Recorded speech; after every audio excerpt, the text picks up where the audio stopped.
복음 때문에 얻은 별명이 있습니까? 라는 제목으로 말씀을 나누고자 합니다. 기독교 역사를 보면은 복음을 전하다가 얻은 별명들이 참 많이 있습니다.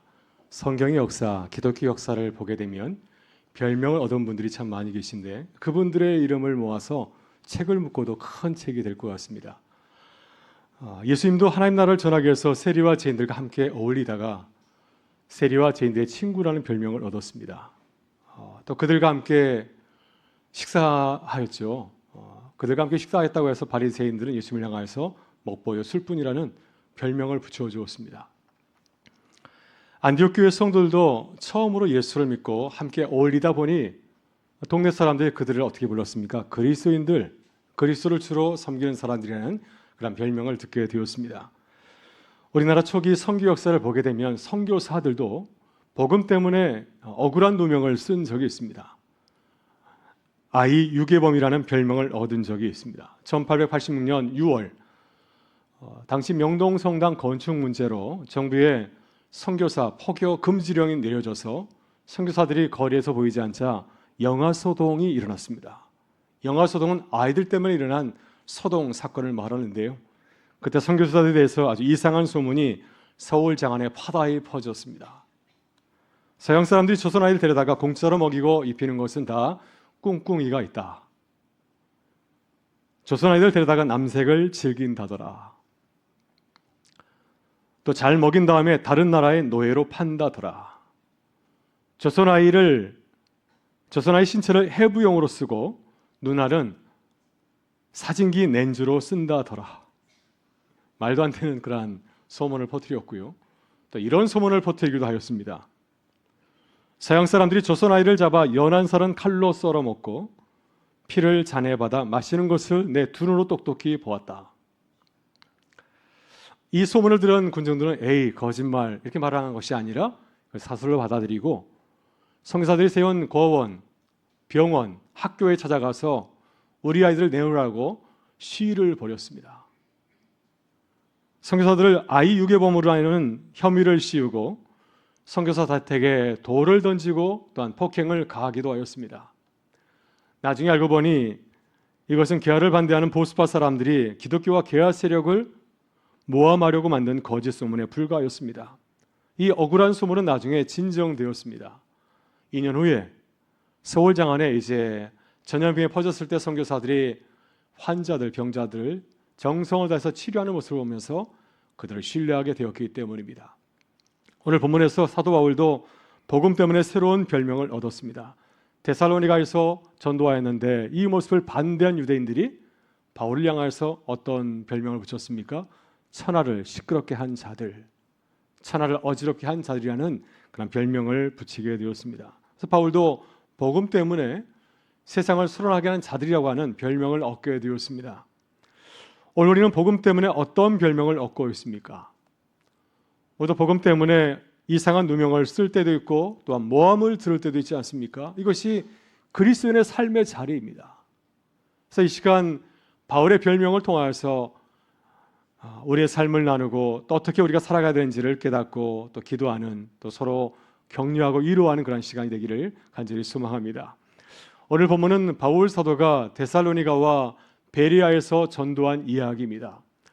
바울은 빌립보에서의 전도행을 마치고 이제 새로운 곳으로 떠나게 되었습니다. 데살로니가 또 베리아로 떠나게 되었습니다. 데살로니가는 빌립보에서 한 180km 정도 떨어진 곳입니다. 서울에서 치면은 어느 정도 될까요? 대구쯤 될까요? 경상도나 전라도쯤 되는 것 같습니다.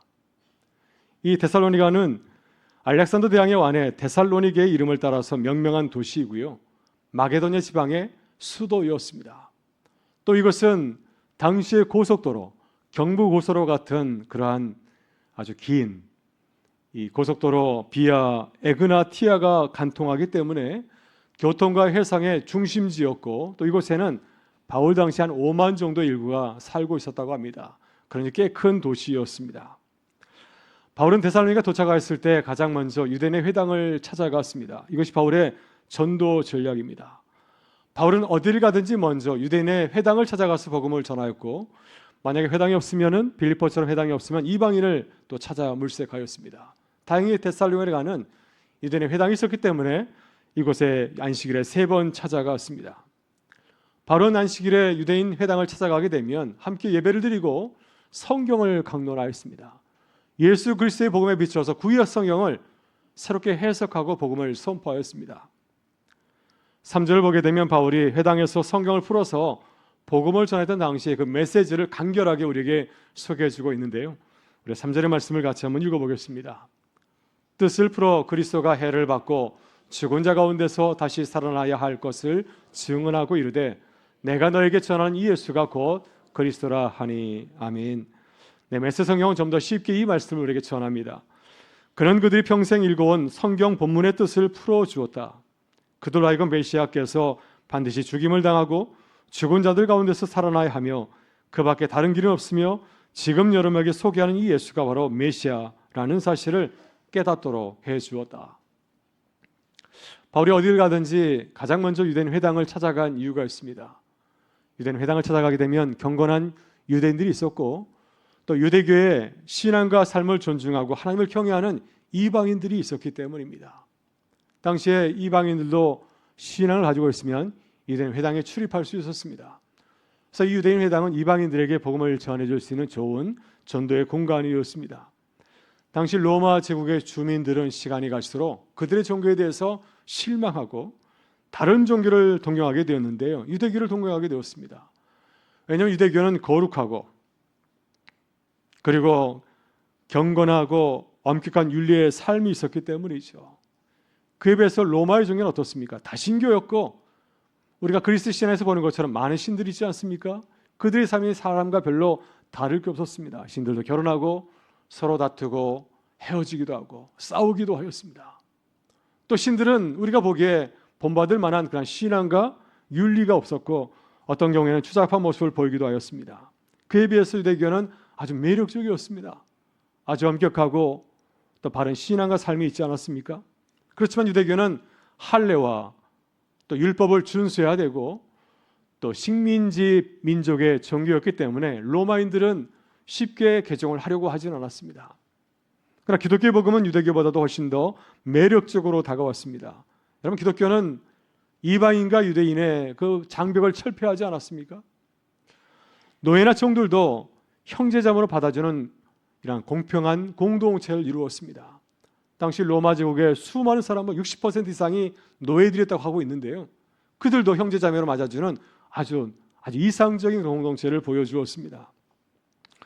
또 평생을 노예로 살아온 사람들에게 죽음 이후에 영원한 삶에 대한 소망을 주었고요.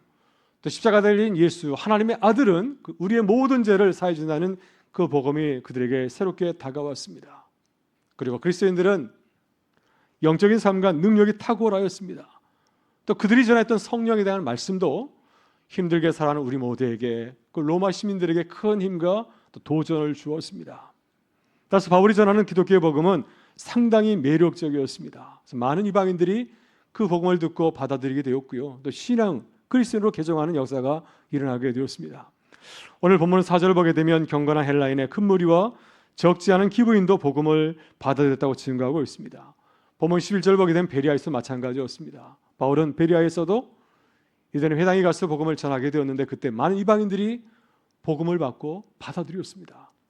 11절과 12절은 베리아 사람들이 복음을 듣고 기쁘게 반응하는 모습을 우리에게 보여주고 있는데요. 우리 11절과 12절의 말씀을 같이 한번 읽어보겠습니다. 베리아에 있는 사람들은 데살로니가에 있는 사람들보다 더 너그러워서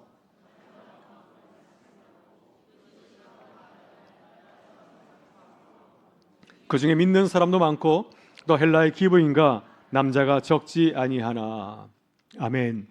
이렇게 데살로니가 베리아에서 전한 바울의 전도는 큰 성과가 있었습니다. 그래서 많은 이방인들이 복음을 받아들이고 신자가 되는 그런 귀한 전도 역사가 일어났습니다. 그러나 바울의 전도는 정반대의 반응을 하는 사람들도 있었습니다. 특별히 유대인들이 바울의 전도를 반대하고 방해하였습니다. 그들은 이방인들이 복음에 관심을 보이자 복음을 듣고 그것을 따르기로 하자 큰 시기심을 느꼈습니다. 메시지 성경은 이방인들이 바울의 복음을 듣고 반응을 보이자 유대인들이 격분하였다고 말하고 있습니다. 그냥 시기심을 느낀 정도가 아니라 크게 화를 내었습니다. 왜냐하면 그들은 기독교의 복음을 이단이라 생각하는데 많은 이방인들이 이 기독교의 복음을 받고 또 개정하고 하는 것을 보면서 자존심 상하고 시기심이 발동한 것이었습니다. 그래서 5절 이하를 보게 되면 격분한 유대인들이 이 저작거리의 불량배를 동원하여서 소동을 일으키고 바울과 실라를 체포하려고 추적을 하기까지 합니다. 그러다가 실패하게 되자 바울과 실라에게 이 주택을 마련하였던 야손과 그의 형제들을 찾아가서 그들을 붙잡고 끌고 가서 또 의회 이 시 원로들에게 끌고 와서 큰 소리로 그들을 고발하였습니다. 이런 메시지 성경은 유대인들이 바울과 실라를 고발한 내용을 이렇게 소개하고 있습니다. 이들은 세상을 무너뜨린 자들입니다. 이제 우리 문 앞에까지 나타나서 우리가 가장 소중히 여기는 모든 것을 공격하고 있습니다. 예수가 왕이고 황제는 아무것도 아니라고 말하는 이 방역자와 배반자들을 야손에 숨겨주고 있습니다. 여러분, 유대인들이 바울과 실라를 고발한 내용, 그 혐의는 크게 세 가지였습니다. 첫째, 무엇인가요? 바울과 실라가 세상을 소란하게 하고 있다 하는 것이었고, 두 번째는 가이사 로마 황제의 명을 거역하고 있다고 하는 것입니다. 세 번째는 그들은 로마 황제를 섬기는 것이 아니라 다른 임금 예수를 섬기고 있다. 이것을 볼 때 유대인들은 바울과 실라의 행적을 잘 알고 있었습니다. 그들이 로마직을 다니면서 어떤 말씀을 전하고 있는지, 어떤 일을 하고 있는지를 잘 파악하고 있었습니다. 바울은 어떤 일을 하고 있었습니까? 천하를 어지럽히는 일을 하고 있었습니다. 세상의 질서를 뒤집어 엎는 일을 하고 있었습니다. 이것이 바울과 실라를 고발한 혐의입니다. 여러분, 그렇습니다. 바울이 우리가 사도행전에서 보듯이 바울과 실라가 로마 전역을 다니면서 전한 복음을 보게 되면 그 내용은 무엇인가요? 칼과 창으로 로마족을 전복시키는 시도하는 것이 아니라 그들은 예수 그리스도의 복음을 가지고서 또 아름다운 신앙과 삶의 모습으로 새로운 하나님 나라의 모습을 전하고 선포하고 있습니다. 바울이 데살로니가에 보낸 편지를 보게 되면 그 내용이 굉장히 과격하고 또 굉장히 위험한 것을 보게 됩니다. 왜냐하면 그들은 로마 제국이 아니라 새로운 하나님 나라의 삶을 전하고 가르치고 있기 때문입니다. 오늘 집에 가셔서 한번 데살로니가 전서 내용을 한번 살펴보실 수 있기를 바랍니다. 그 내용을 잠깐 섬기면 이런 내용이 담겨 있지 않습니까? 우상 숭배를 버리고 로마 황제 숭배를 버리고 참되신 하나님을 섬기라. 진노와 심판의 날을 기억하라. 예수가 하나님의 아들이다. 너희를 부르사 자기 나라와 영광 이르게 하시는 하나님께 합당하게 행하라. 하나님을 모르는 이방인과 같이 살지 말라. 서로 착취하지 말라. 조용히 자기 일을 하고 너희 손으로 일하기를 힘쓰라. 그럼 바울은 데살로니가 교인들에게 이러한 메시지를 전하였습니다. 로마 제국이 아니라 하나님 나라의 삶을 전하였습니다. 당시 로마 제국의 지배적인 문화는, 로마 사회를 지탱하고 있는 문화는 후견인과 피후견인의 문화입니다. 이 문화는 대가를 바르고 선행을 베푸는 제도를 말합니다. 후견인이 선행을 베푸면, 높은 간직을 가졌거나 많은 재산을 가진 사람이 선행을 베푸게 되면, 사회에 큰 기부를 하게 되면 그럼 사람들이 그를 높이고 찬양하고 칭찬하는 그런 문화입니다. 이런 문화가 로마 사회를 지탱하고 있습니다. 그래서 이런 문화가 잘 정착되었기 때문에 로마의 많은 노블레스 오블리주, 많은 귀족들은 자신의 재산을 사회에 환원하지 않았습니까? 또 사람들이 보내는 그 찬사를 굉장히 즐거워하고 기뻐하였습니다. 근데 바울은 이러한 후견인과 피후견인 제도를 따르지 아니하고 새로운 그리스도인의 섬김의 도를 가르쳤습니다. 그리스도인의 섬김의 도는 무엇입니까? 무엇을 바라고 내는 것이 아니라 아무 대가를 바라지 않아 거저 나누어주는 것을 말합니다. 그리고 지도자는 많은 사람이 군림하는 것이 아니라 섬기는 종이 되는 것입니다. 이것이 예수께서 자신의 제자들에게 보여주고 또 가르친 섬김의 도였습니다. 마가복음 10장 45절에 주님은 이렇게 말씀하지 않으셨습니까? 인자가 온 것은 섬김을 받으려 함이 아니라 도리어 섬기려 하고 도리어 자기 목숨을 많은 사람의 대속물로 주려 함이니라. 그래서 바울은 데살로니가 교인들에게 후견이 베푸는 선행을 받지 말라 하였습니다. 그 대신에 스스로 열심히 일할 것을 당부하였습니다. 데살로니가 4장 11절에 보면 이런 말씀이 있습니다. 또 너에게 명한 것과 같이 조용히 자기 일을 하고 너희 손으로 일하기를 힘쓰라. 이렇게 바울은 로마적의 가치를 전한 것이 아니라 주님께서 보여주신 복음의 도를 가르치고 전하였습니다. 따라서 바울이 데살로니가에서 복음을 전한 일은 어떻게 되었습니까? 결국 그는 복음 때문에 박해를 받고 데살로니가를 떠나게 되었습니다. 또 천하를 어지럽히게 하는 자라고 하는 누명과 별명도 얻게 되었습니다. 여러분, 이것이 데살로니가에서 복음 때문에 얻은 바울의 영광의 상처이자 또한 영광의 면류관이기도 합니다. 오늘 주님은 바울의 전도를 소개하고 우리를 도전하고 있습니다. 우리의 삶은 어떤가요? 우리의 삶도 역시 그렇습니다.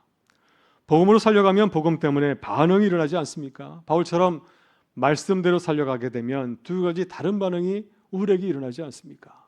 그래서 우리는 이 두 가지 반응을 알고 또 말씀을 전하고 또 그리스도로 삶을 살아가야 될 줄 믿습니다. 먼저 복음을 전하면 복음을 듣고 돌아오는 자들이 있습니다. 데살로니가와 베레아는 복음을 기다리는 자들이 있었습니다. 여러분, 데살로니가와 베레아는 큰 도시였습니다. 굉장히 화려한 도시였고 많은 사람들이 이 노마족의 문화를 누리며 살고 있지 않았습니까? 그러나 그곳에는 가난한 영혼과 하나님의 은혜를 사모하는 자들이 있었습니다. 나중에 베레아 사람들은 복음을 듣게 되었을 때 어떻습니까? 가난한 자란 마음으로 말씀을 듣고 날마다 상고하였습니다. 바로 이것이 우리가 복음을 전해야 되는 매우 중요한 이유입니다. 바울은 데살로니가와 베레아에서 잠깐 머물렀습니다. 데살로니가에서 3주 정도 머물게 되었는데 그 잠깐 3주 동안 그곳에 머물면서 복음을 전했을 때 그곳에 아름다운 교회가 세워졌습니다. 데살로니가전서를 보게 되면 바울은 데살로니가 교회가 믿음의 역사와 사랑의 수고와 예수 그리스도에 대한 소망의 인들을 할 줄 아는 아름다운 교회라고 이 데살로니가 교회를 칭찬하고 있습니다. 만일 바울이 데살로니가에서 어려운 박해를 바라보면서 그곳에서 복음을 전하지 않았다고 한다면 이렇게 아름다운 교회를 세우지 못했을 것입니다.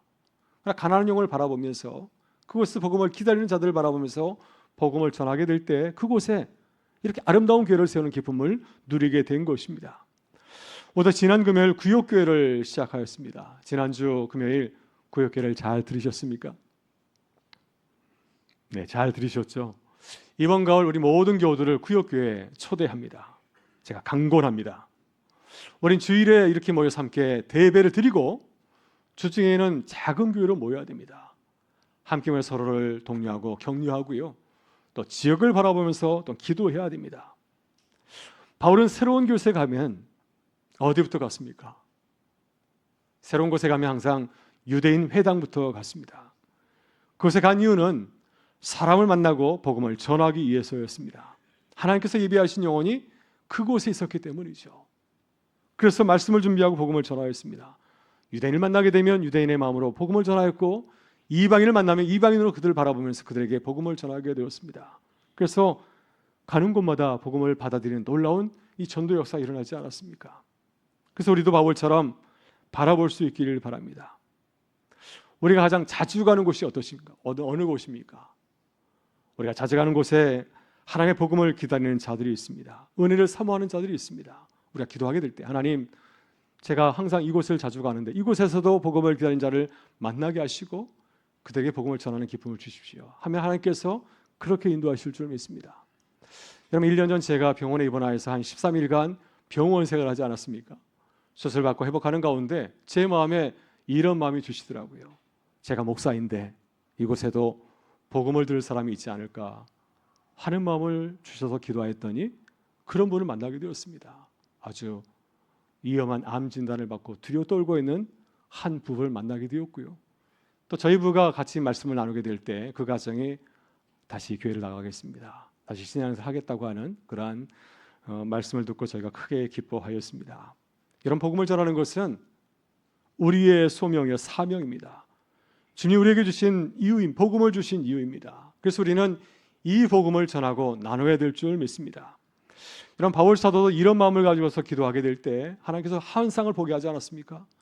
마게도냐 사람들이 우리에게 건너와서 복음을 전하는 말씀을 듣게 되었습니다. 이번 가을 우리도 환상을 볼 수 있기를 바랍니다. 그래서 복음을 전하는 기쁨이 함께하기를 주의 이름으로 축원합니다. 다음으로 복음을 전하면 복음을 반대하고 방해하는 자들도 있습니다. 데살로니가에서 복음을 전하였을 때 복음을 듣는 자들이 참 많이 있었습니다. 얼마나 기쁘고 감사한 일인가요? 그러나 그에 못지않게 복음을 반대하고 대적하는 무리도 있었습니다. 복음을 전하다가 억울한 누명도 쓰지 않았습니까? 세상을 어지럽게 하는 자라고 하는 별명도 얻게 되었습니다. 그래서 우리는 늘 복음에는 반대가 따른다는 사실을 기억해야 됩니다. 바울과 예수님도 반대와 방해가 따랐는데 하물며 우리에게도 따르지 않겠습니까? 오늘 이 복음을 전할 때 우리를 반대하는 일들이 분명히 벌어지게 될 것입니다.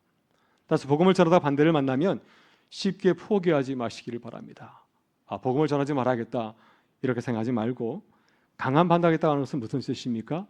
우리가 하는 일이 매우 중요하다는 사실입니다. 우리가 주의 복음을 전하기 때문에 사단이 우리를 방해하는 것이고 우리의 마음에 두려움을 주는 것이 아니겠습니까?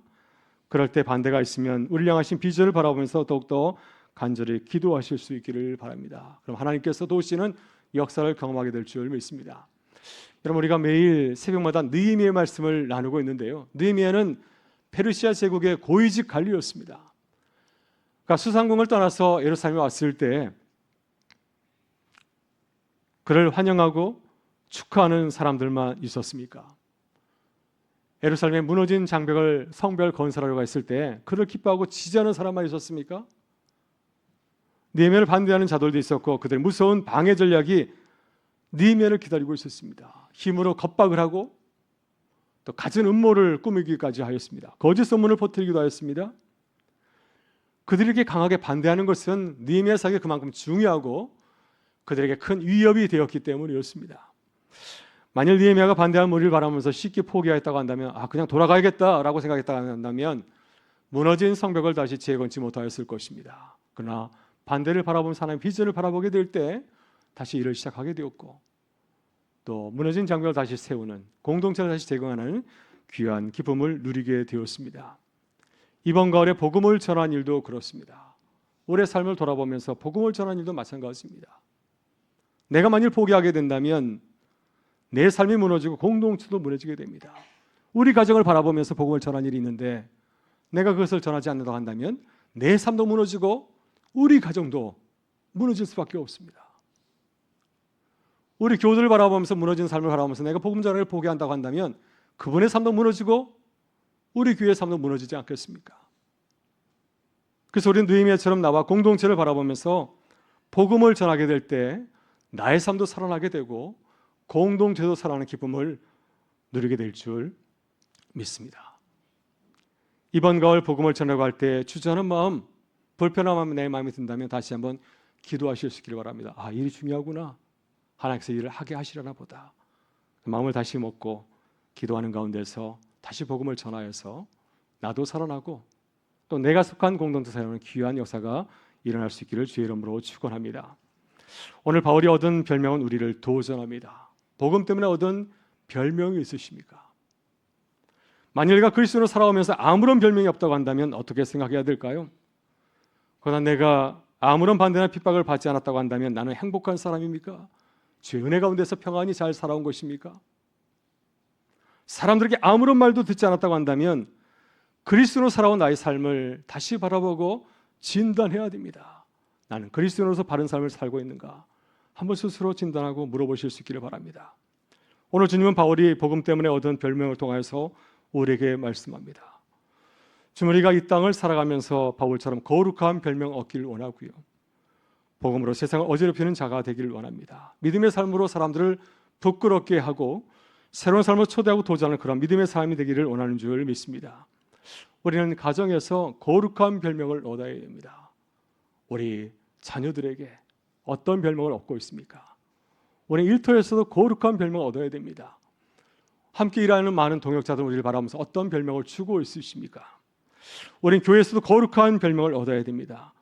복음으로 살려고 애쓰는 모습을 통해 서로에게 도전하고 감동을 주어야 되고요, 또 우리 교회는 지역사회에서도 거룩한 별명을 얻어야 될 줄 믿습니다. 복음 때문에 바르고 선한 일을 위해서 힘쓰며 살아가는 그 교회의 모습으로 우리가 도전하고 또한 감동을 줘야 될 줄 믿습니다. 오늘부터 즐거운 추석 명절이 시작이 됩니다.